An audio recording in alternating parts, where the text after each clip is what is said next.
My name is Steve Hulett.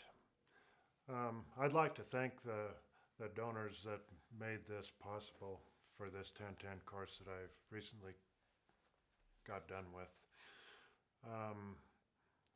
I know some of the donors, but certainly not all of them, and without their unselfish, kind, gracious support and help, then none of this would have been possible. So thank you very, very much. Why did I choose to sign up for this course? It's kind of a two-part answer. And one of them, I think the seed was planted a couple of years ago when my daughter was thinking about going on a 2020. And I started reading the CIP to her, and where she discovered it might not be for her, I discovered perhaps it would be for me. And so that particular seed was planted, and it was in January of this year that I was at a literal intersection, crossroads in my life, and I was on my way home from work. I was at a red light at an intersection, and the Holy Spirit said, "So you're going to turn left and go home like you've been doing for year after year after year, or maybe you should turn right and go and out to visit SRAM and maybe see about a 1010 course out there." So I turned right and went and talked to the staff out at SRAM about doing a 1010 course. And so that's why, or how.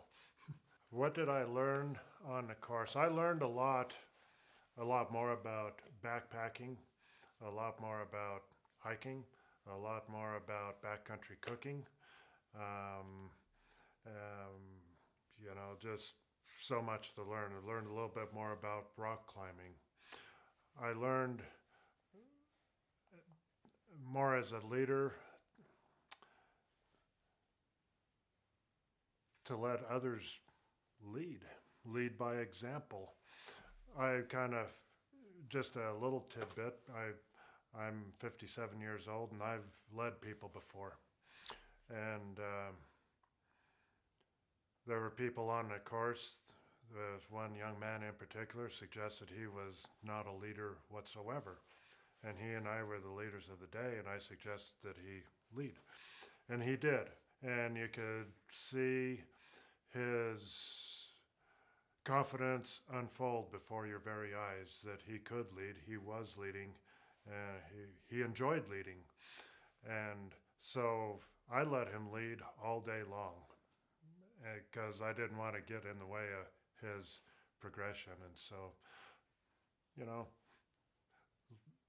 I think to be a good leader, you need to be a good follower as well. So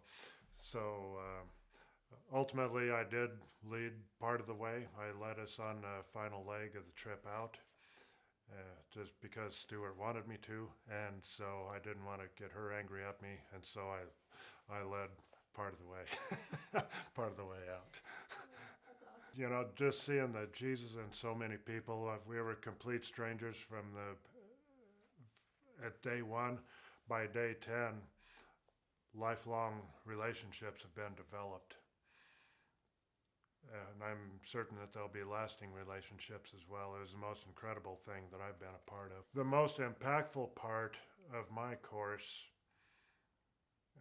I could cite two of them, but I think the most impactful would be when our instructors had us find a rock that was slightly bigger than your fist. It was in the early afternoon, and they said, find a rock and hold on to that rock, even during meal prep, even during eating, during worship. Do not let go of your rock. Do not lose your rock. And so we held this rock, and I thought that it was going to be a team building exercise, maybe for cooking, work as a team in that way, but that didn't seem to be the case. And ultimately, our instructors had to be away from us for a little while, left us to worship, and we did, holding on to our rocks. An hour or so passed, and our instructors came back and said that we were going to go on this little hike, a little scrambling hike up there at Vitavue, and keep your rock, bring your rock with you, and try to be quiet. Try to think about what's going on in your life right now, some things that you might want to get rid of. So we got to the destination, and we got there, and they had all of our harnesses kind of in a semicircle. They had belay devices, rappel devices. They had helmets there, and right then I just knew something very, very special was going to be happening. It was near sunset, and we lined up. There's a group on one side of the chasm and a group on another side, and our instructor said, this rock is the things that you need to get rid of in your life. And we're going to leave it here. We're going to either drop it down, you can throw it down, but you're going to leave it here. And then we're going to rappel off of this rock down into a new day, a new beginning in your life. And it was pretty emotional for me. It was pretty spiritual for me. I left my rock up there, and I'll not see it again. And the sun was going down. It was a beautiful sunset and a beautiful place with 10 other very amazing people. And we did the rappel off of there into a new day. And yeah, the next day we were heading to the Wind River Range. So that was it for me, leaving my rock, leaving my burdens, things that I need to get rid of up there in a deep crack in Vitavue.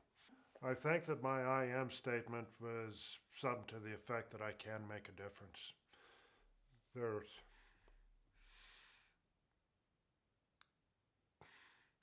There's times that I wonder,